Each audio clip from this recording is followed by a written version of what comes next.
As a parent, we want to see our child fit in and do well socially, but there are children that are introverts, and in today's society that's extremely outgoing, that can pose a problem. Today, I'm going to share a few tips with you to help your introverted child succeed in this very social world. Tip number 1, introverts need time to be alone and recharge. If you have an introverted child and he's out and about all day long, this can be something that's overwhelming and eventually he's going to break down. So be sure and build in 10 to 20 minutes a day for your child where he can be completely alone and just regather and refocus so that he can get on with the rest of his day and not feel like he was put into a situation that he just couldn't handle. Tip number 2, use mobile technology. Today's teens have a big advantage over introverted kids years ago because of the technology available to them.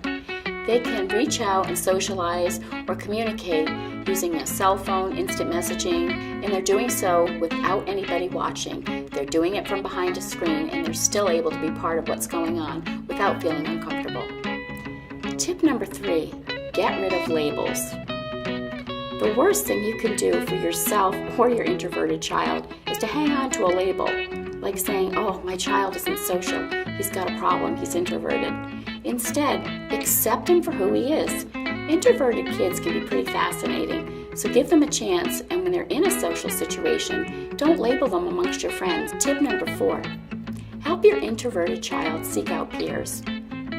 Introverted kids tend to seek each other out, so if your child has another friend that likes to do the same types of things that he does quietly and not be part of the big social scene, encourage that. And if your child doesn't seem to have a friend that he can hang out with that has the same interests, enlist the help of a trusted teacher. A teacher has a good handle on other kids that have similar personalities, and she might be able to help make a match for you. Tip number 5, get to social events early. When you have an introverted child, the last thing you want to do is arrive at a big birthday bash with 30 other kids and walk into that space that's hustling and bustling. Instead, plan ahead. Get there early so that your child is one of the first ones there, and when kids are coming in, they're coming into his space, so he's already comfortable. For more practical parenting tips, please visit the Mighty Mommy page at quickanddirtytips.com.